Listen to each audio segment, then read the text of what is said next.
Mas Ismail, saya ingin tahu bagaimana sebenarnya reaksi dari masyarakat Iran maupun pejabat di sana terkait dengan upaya diplomasi yang terus-menerus diupayakan. Karena kalau kita melihat diksi-diksi yang digunakan oleh Trump ini kan terkesan merendahkan upaya itu ya. Seperti that kind of garbage I've not finished reading it. Artinya sampah itu tidak selesai saya baca. Nah, di mana begitu kan keseriusan diplomasinya. Kemudian kalau kita melihat Trump kan sempat menyebut bahwa war in Iran will be over quickly, akan cepat selesai. Tapi Prime Minister, Perdana Menteri Israel Benjamin Netanyahu kemudian mengeluarkan pernyataan di 60 Minutes di CBS yang menyatakan bahwa pengayaan uranium stockpile harus dihapuskan sebelum perang benar-benar selesai.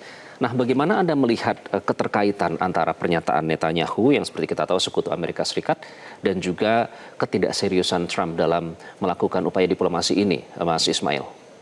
Ya Mas Iqbal dari narasi publik Iran memang sejak awal itu menolak negosiasi dengan Amerika Serikat. Mereka menganggap bahwa Donald Trump ini tidak layak untuk diajak berunding karena memang masyarakat Iran punya trauma terhadap perjanjian dan kesepakatan sebelumnya, perundingan sebelumnya yang dilanggar oleh Amerika Serikat. Serangan pada perang 12 hari pada bulan Juni tahun lalu itu dilakukan pada saat tengah perundingan sedang berlangsung. Begitu juga pada periode ini yang memicu terjadinya perang selama 40 hari ini. Itu masyarakat Iran mengatakan bahwa tidak ada lagi kepercayaan yang harus diberikan kepada Amerika Serikat. Namun masyarakat Iran juga tetap memberikan dorongan dan dukungan kepada pemerintah maupun dari pihak resmi Iran terkait dengan upaya diplomasi ini. Karena ingin menunjukkan bahwa Iran itu bukan negara yang perang. Perang ini dimulai bukan dari pihak Iran, tapi Iran yang kemudian menjadi korban. Sehingga kemudian ketika Iran diajak untuk berunding, diajak untuk bernegosiasi, Iran juga membuka upaya diplomasi ini, membuka pintu untuk kemudian dilakukan perundingan. Karena sekali lagi memang Iran selalu dari awal menegaskan bahwa kami bukan negara yang sedang mencari perang. Kami memperkuat pertahanan militer kami, kekuatan angkatan militer kami itu adalah untuk menjaga kedaulatan kami. Dan ini sudah ditunjukkan oleh Iran. Iran bertahan dengan perang yang sudah berlangsung puluhan hari ini, dan sampai sekarang Amerika Serikat tidak bisa mencapai misinya terhadap perang ini. Misi utama dari Amerika Serikat adalah menjatuhkan rezim sampai sekarang masih tetap bertahan kokoh dengan penggantinya Ayatullah Said Mujtaba yang kemudian disebutkan bahwa sudah mulai pulih, sehingga kemudian masyarakat Iran kembali meningkat rasa optimis dan kepercayaan dirinya. Begitu juga dengan misi untuk menghentikan pengembangan nuklir Iran. Iran mengatakan bahwa pengembangan nuklir adalah hak Iran, dan Iran sudah menegaskan bahwa pengembangan nuklir ini adalah untuk kepentingan sipil dan damai, bukan untuk persenjataan. Sudah difatwakan oleh Ayatullah Khamenei, dan juga Iran menandatangani perjanjian NPT serta menerima negara mereka proses pengembangan nuklirnya untuk diinspeksi atau diawasi oleh Badan Energi Atom Internasional, sehingga tidak ada kecurigaan dan kekhawatiran yang harusnya muncul dari Amerika Serikat ataupun Israel. Tapi dengan serangan yang dilakukan oleh Amerika Serikat dan Israel yang disebut oleh Iran sebagai serangan dan agresi yang ilegal, Iran kemudian menuntut hak-haknya, termasuk dengan meminta ganti rugi dari serangan ini karena disebut sebagai agresi yang ilegal yang tidak seharusnya untuk dilakukan. Iran terus sampai sekarang masih mendorong ke lembaga-lembaga internasional, termasuk mengajukan protes ke Dewan Keamanan PBB terhadap standar ganda yang senantiasa diberlakukan terhadap Iran, termasuk penggunaan hak nuklir ini. Sebagaimana pernah dikatakan oleh Ahmadinejad, kalau memang nuklir itu buruk, mengapa Amerika Serikat dan Israel memilikinya? Dan kalau nuklir itu baik, mengapa Iran dilarang untuk memilikinya? Oke, di situ yang aneh dan menimbulkan pertanyaan ya, jika nuklir selama ini selalu dijadikan justifikasi untuk menolak bahkan cenderung pernyataan yang paranoid ya, tapi justru ancaman itu malah berasal dari Trump sendiri yang menggunakan kata-kata seperti one big glow coming out of Iran yang mengarah kepada kata-kata nuklir begitu. Nah, Pak Tovan, saya juga ingin tahu respon Anda terkait dengan timeline ya antara diplomasi yang terus berjalan, kemudian ada pernyataan dari Benjamin Netanyahu yang kembali menyebut lagi-lagi soal nuklir Iran harus dihilangkan, kemudian juga keputusan terakhir yang dilakukan oleh Trump yang akan bertemu dengan China, tapi diperkirakan juga akan ada aksi militer yang terjadi. Nah, apakah ini khas gaya negosiasi Trump dengan diksi-diksi itu, atau pertanda akan ada eskalasi yang lebih serius, Pak Tovan?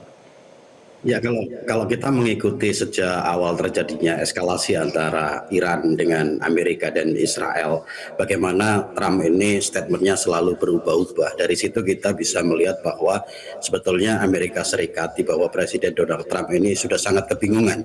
Mereka itu masuk dalam sebuah peperangan yang tidak dianalisis dulu, kemudian juga tidak mendengarkan nasihat dari para penasihat militer, dari para jenderal di Washington. Kemudian Trump tetap kekeh atas dorongan dari Israel menyerang Iran. Akibatnya sampai hari ini sudah 73 hari Donald Trump tidak bisa keluar dari jebakan konflik dengan Iran.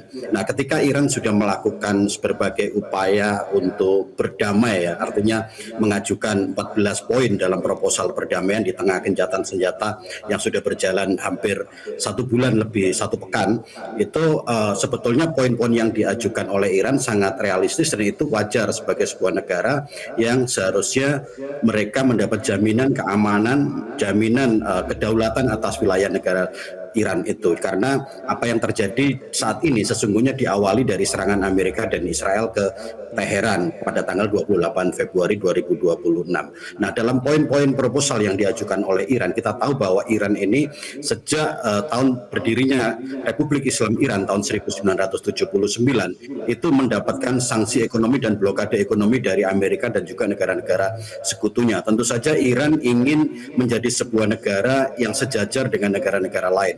Kalau kita lihat potensi sumber daya alam yang dimiliki Iran ini luar biasa sangat besar, dan saat ini Iran masih belum bisa mendayagunakan sumber daya yang mereka miliki dengan secara optimal, dengan secara maksimal karena blokade dan karena sanksi yang dijatuhkan oleh Amerika dan negara-negara. Karena itu 14 poin proposal perdamaian yang diajukan Iran itu bukan sesuatu yang berlebihan, tetapi kenyataannya Amerika terus menekan agar Iran menghentikan proyek pengembangan teknologi nuklir, meskipun sudah dijelaskan bahwa pengembangan teknologi nuklir di Iran adalah untuk kepentingan medis, kepentingan ilmu pengetahuan, dan tidak diarahkan untuk kepentingan persenjataan atau kepentingan militer seperti itu. Tetapi kekhawatiran atau bukan kekhawatiran, framing yang disampaikan oleh Amerika dan juga oleh Israel bahwa Iran ini akan mengembangkan teknologi nuklir yang kemudian bisa mengancam eksistensi negara-negara di Timur Tengah. Itulah strategi adu domba itu yang terus dilakukan oleh Amerika dan Israel terhadap Iran, dan dengan situasi yang hingga hari ke-73 Donald Trump tidak bisa mengakhiri situasi yang saat ini terjadi, kita bisa melihat bahwa apa yang disampaikan oleh Donald Trump sepertinya ya tidak lebih dari sebuah ancaman. Saya pikir Donald Trump akan berpikir jika dia akan memulai kembali konflik militer dengan Iran karena biayanya akan sangat mahal dan harga minyak di pasar dunia akan kembali melonjak sangat tajam dari dalam negeri ya Pak Tovan ya terhadap Trump ya. Lawan dari dalam negeri yang sangat besar terhadap Donald Trump. Oke, saya harus ke Mas Ismail, Pak Tovan. Ya, kami tinggal punya durasi sedikit. Sayang sekali, Mas Ismail. Ini kan tetap ada harapan terhadap berlangsungnya proses negosiasi. Tapi di sisi lain juga seolah ini wake up call ya bagi negara-negara lain, menegaskan bahwa tidak boleh ada satu negara pun yang berhak mengatur kedaulatan negara lain. Karena tadi seperti disebutkan Pak Tovan, permintaan Iran itu semuanya adalah untuk melindungi kedaulatan dan juga kepentingan rakyat, tidak lebih dari itu. Nah, kalau misalnya repatriasi yang menjadi prioritas atau paling tidak poin yang penting dalam negosiasi, apa yang menjadi prioritas dalam repatriasi itu? Sebagai Anda tentu selalu berinteraksi dengan warga Iran di sana, apa prioritasnya? Ya, prioritas sebenarnya yang paling diinginkan oleh Iran, baik dari sisi pemerintah maupun dari masyarakat, adalah penghentian perang secara permanen. Jadi bukan Iran menolak perdamaian atau menolak negosiasi, menolak perundingan, tapi yang ditolak oleh Iran adalah perundingan yang tidak menghargai kedaulatan mereka, perundingan yang mendikte dan ingin menekan menekan Iran, karena kita tahu bahwa Amerika Serikat datang ke meja perundingan itu bukan untuk berunding, tapi untuk mendikte Iran dan memposisikan Iran sebagai pihak yang telah menyerah. Dan ini sangat tidak diterima oleh masyarakat Iran, karena mereka itu sedang dilecehkan, terutama dengan pernyataan-pernyataan Trump yang selalu secara provokatif ingin mengakhirkan untuk kemudian tetap berlanjut dengan apa yang terjadi pada saat ini. Konfrontasi masih terus terjadi dan situasi masih terus tegang dan memanas karena pernyataan-pernyataan provokatif dari Donald Trump, dan ini juga sudah dibenarkan oleh Cina yang ketika Menlu Arakci berkunjung ke sana, dan pihak Cina mengatakan bahwa Amerika Serikat telah berada pada posisi yang membuat diplomasi ini menjadi buntu. Jadi Iran selalu menerangkan narasi resmi mereka bahwa Iran bukan yang memicu perang, Iran juga bukan pihak yang tidak ingin bernegosiasi atau menginginkan perang ini atau konfrontasi ini masih terus berlanjut. Iran mengatakan bahwa perdamaian yang diinginkan adalah perdamaian yang abadi, perdamaian yang sejati, perdamaian di atas kedaulatan negara dan tetap berlakukan tekanan militer maupun tekanan ekonomi terhadap Iran. Oke, baik, kita nantikan ya. Saya mengutip pernyataan dari Fatemeh Mohajerani yang merupakan spokesperson atau juru bicara dari pemerintah Iran bahwa ini saya kutip, kami telah memerangi kekuatan militer terbesar dunia selama 40 hari. Kami masih memegang kendali dan masih menunggu untuk negotiated settlement atau kesepakatan yang berhasil dinegosiasikan. Artinya diharapkan masih ada negosiasi yang terbuka. Jelajahi cara baru mendapatkan informasi. Download Metro TV Extend sekarang.